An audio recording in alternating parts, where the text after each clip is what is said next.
हमारी मेहनत को सफल कीजिए, मार्केट गुरु को सब्सक्राइब कीजिए, हमारी मोटिवेशन के लिए हमें लाइक दीजिए और आपको आने वाले समय में ऐसे ही वीडियो मिलते रहे, इसलिए नोटिफिकेशन बेल को दबा दें जिससे आपका पैसा बढ़ता रहे और इसे अलग अलग प्लेटफॉर्म पे शेयर करना ना भूलें जिससे औरों का भी फ़ायदा हो सके। थैंक्स।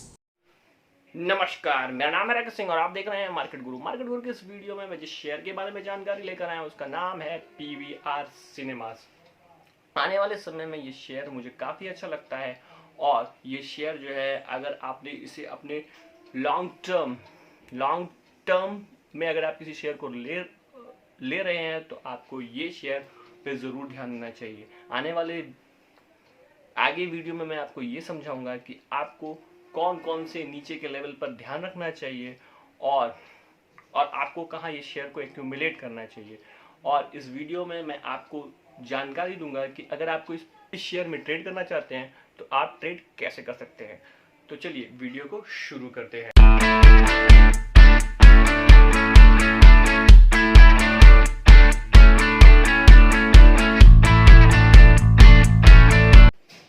तो मैं अगर पीवीआर सिनेमास की बात करूं तो ये कंपनी जो है is a public entertainment public limited company in India. The company begins as a joint venture agreement between Priya Exhibitor Private Limited and Village Roadshow Limited in 1995।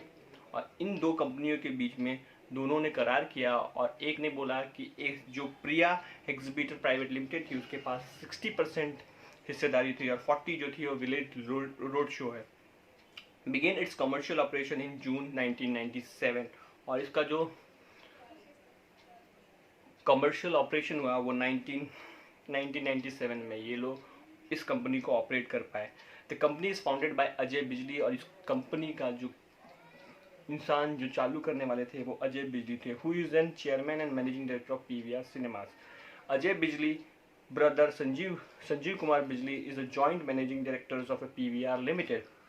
The company also operate in a proactive CSR wings under PVR। ये देखिए CSR जो wings है वो PVR के अंदर ही आता है। The first PVR gold screen was introduced in the Forum Mall Bangalore और सबसे पहला गोल्ड स्क्रीन जो है फोरम मॉल जो है बेंगलोर में इन्होंने शुरू किया।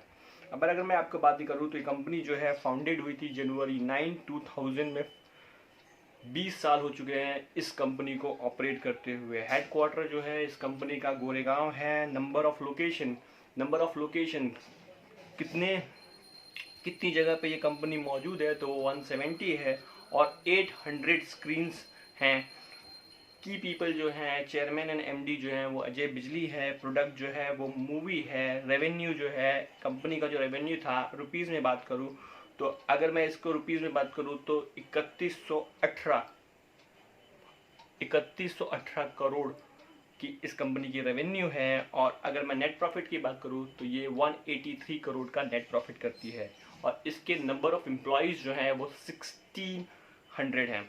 अब अगर मैं इसकी हिस्ट्री की बात करूँ तो company was on origin as Priya cinema in south Delhi और साउथ दिल्ली में एक प्रिया सिनेमा होता था, वो वहाँ की ये ओरिजिन है। Which was brought by Ajay बिजली फादर्स इन 1978 और 1978 में अजय बिजली के जो फादर्स थे उन्होंने इसे खरीद लिया। Who also owned a trucking business Amritsar transport को और उनके पास उनका खुद बिजनेस भी था जिसका कंपनी का नाम जो था वो था अमृतसर ट्रांसपोर्ट को। इन 1998 बिजली took over the running of the cinema hall और उन्होंने अजय बिजली ने सिनेमा हॉल को संभाला विच वॉज रैम्पेड इन टू 1990 और 1990 में जो कंपनी जो थी वो बहुत अच्छी तरह से शुरू हो गई। And it success lead to the founding of PVR cinema और इसकी जो सक्सेस थी उससे पीवीआर सिनेमा जो है अस्तित्व में आई।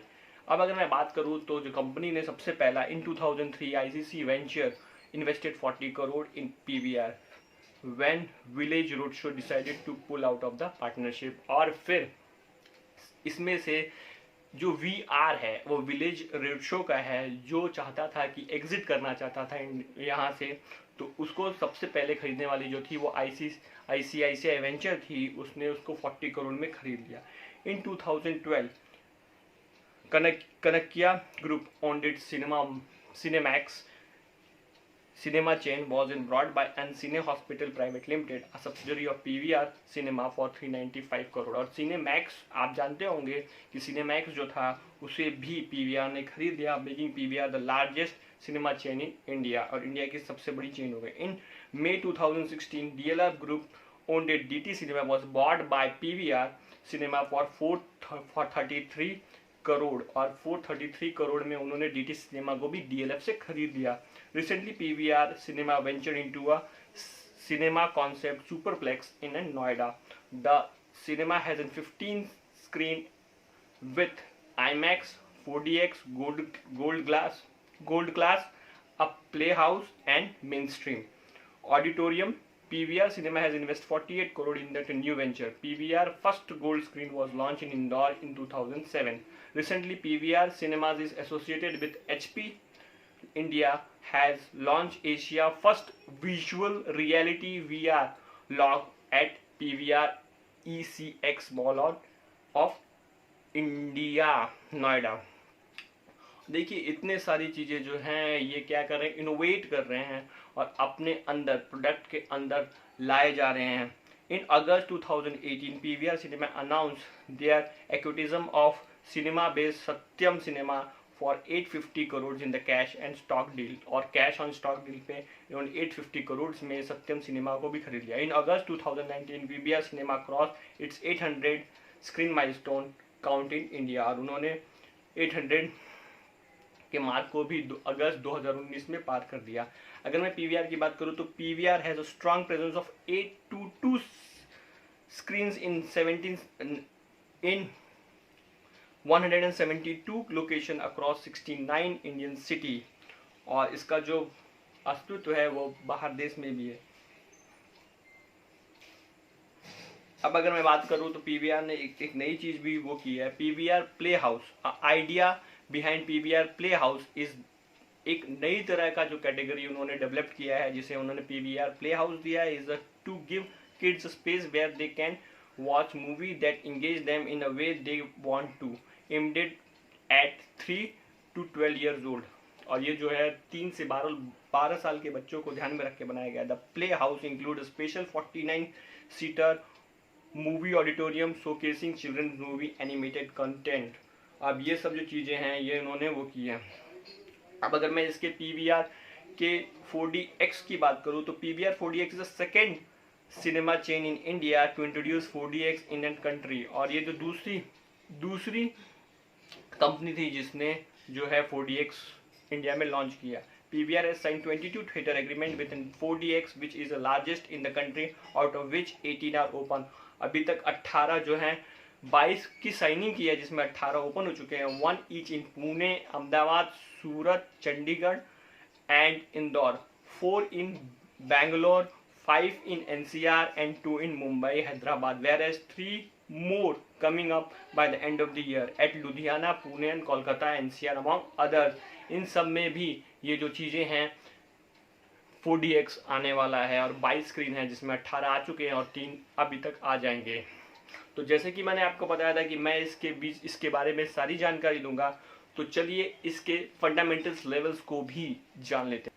और अगर मैं इसके फंडामेंटल्स की बात करूं तो मार्कानी कंपनी का जो मार्केट कैप है वो 4,993 का है करोड़ का है। करंट प्राइस जो है 972.85 करोड़ रुपीस का है।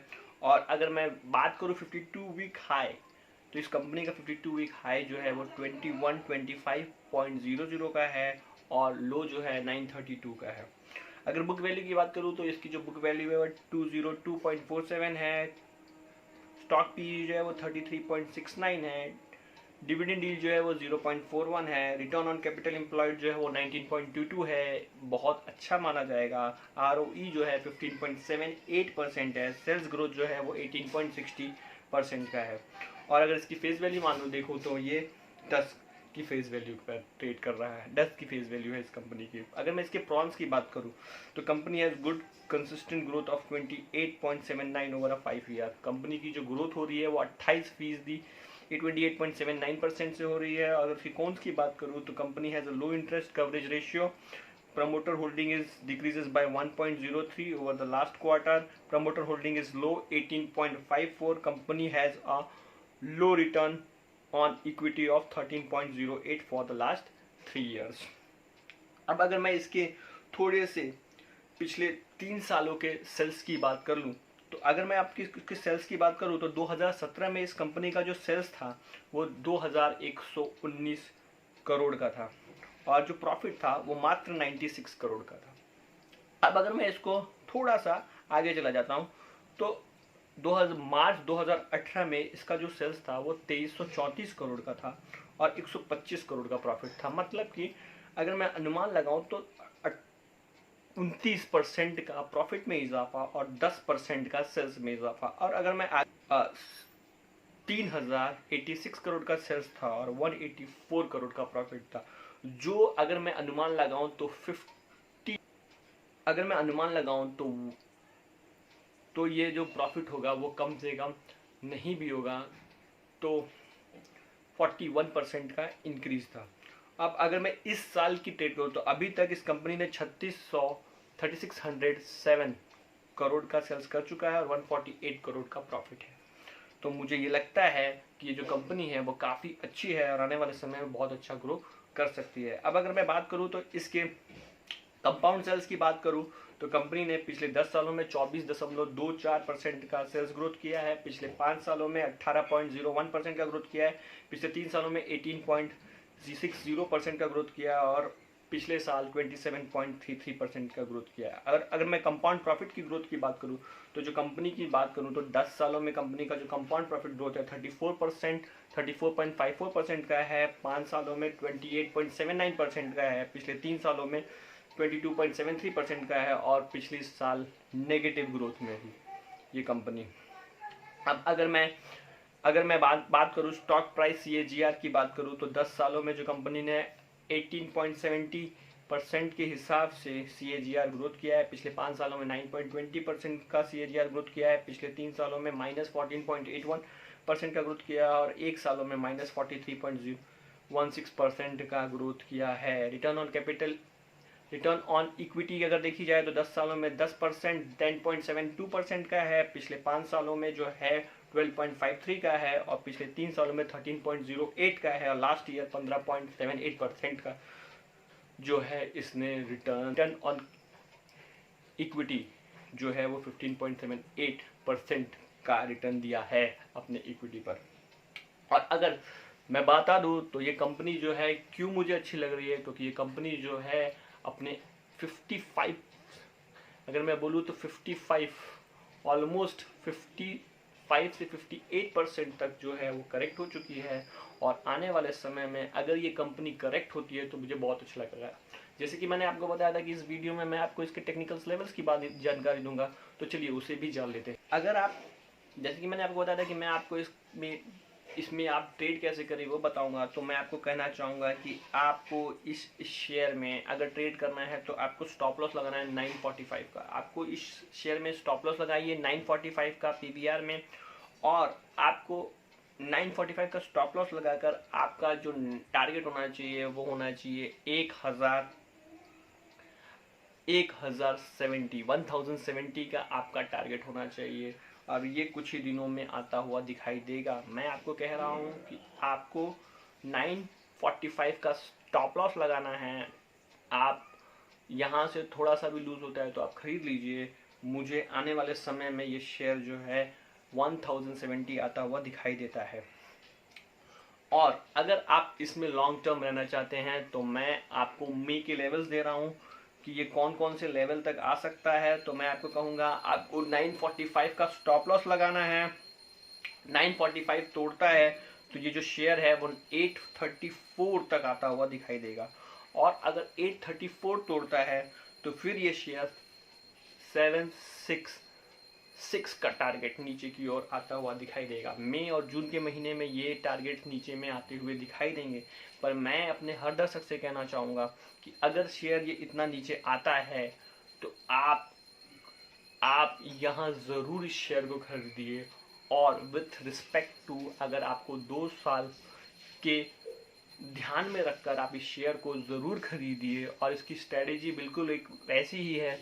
अगर आप 100 शेयर लेना चाहते हैं तो आप 10 शेयर यहाँ लीजिए, 20 शेयर जो है आप 834 यानी कि 845 के पास लीजिए, और बाकी जितने भी शेयर्स हैं आप उसको 765 30 शेयर जो है 765 पे लीजिए। और अगर और भी टूटता है तो ये शेयर 535 तक आ सकता है, वहाँ 40 ले लीजिए। अगर आपको 100 शेयर खरीदने हैं तो आपका जो एवरेज है वो नीचे की ओर आएगा। और ये शेयर जो है आने वाले समय में नीचे में अगर आप इस शेयर को खरीदते हैं तो आने वाले समय में ये शेयर आराम से आपको यहाँ से 1500 तक के टारगेट्स आराम से दिखा सकता है। 18 से 20 महीने में इस शेयर का जो टारगेट होगा वो 1500 होगा, और ये शेयर जो है आसानी से 18 से 20 महीने में आपको 1500 का टारगेट आता हुआ दिखाई देगा। ये मेरा जो कैलकुलेशन है वो कंजर्वेटिव बेसिस पर है। ये कंपनी जो है आपको 18 से 20 महीने में 50% का रिटर्न यहाँ से दे सकती है। तो मैं अपने हर दर्शक से कहना चाहूँगा कि 1500 को टारगेट मानकर इस शेयर को ज़रूर खरीदिए, क्योंकि आने वाले समय में ये शेयर जो है ऑटोमेटिकली आपको 50% का रिटर्न यहाँ से दे सकता है। और अगर आपने जितना नीचे एक्यूमुलेट किया तो ये शेयर आपको डबल होता हुआ दिखाई दे सकता है। उसके ऊपर जो है बहुत सारे टारगेट्स हैं। 1800 का टारगेट है, उसके बाद 2300 का टारगेट है, और फिर 27 का टारगेट है। पर आपको मैं बोलूँगा ऑन द कंजर्वेटिव बेसिस ये शेयर जो है आपको 18 से 20 महीने में ऑन अ कंजर्वेटिव साइड आपको 1500 का टारगेट आता हुआ दिखाई देगा। और आप अगर 2-3 साल रहते हैं तो जितने मैंने टारगेट्स बोले वो सारे के सारे अचीव हो जाएंगे, और 5 साल में तो पूरे ही अचीव हो जाएंगे। अगर आपको ये वीडियो अच्छा लगा और आप मेरे वीडियो पे नए थे तो मेरे चैनल को ज़रूर सब्सक्राइब कर दीजिएगा, लाइक कर दीजिएगा, नोटिफिकेशन के बटन को दबा दीजिएगा, क्योंकि ऐसी ही वीडियोस बार बार मैं स्टॉक से जुड़ी और ऐसी जानकारियाँ जिससे आप शेयर को बॉटम फिशिंग कैसे कर सकते हैं वो लाता रहता हूँ। तो आज के लिए बस इतना ही। बाय।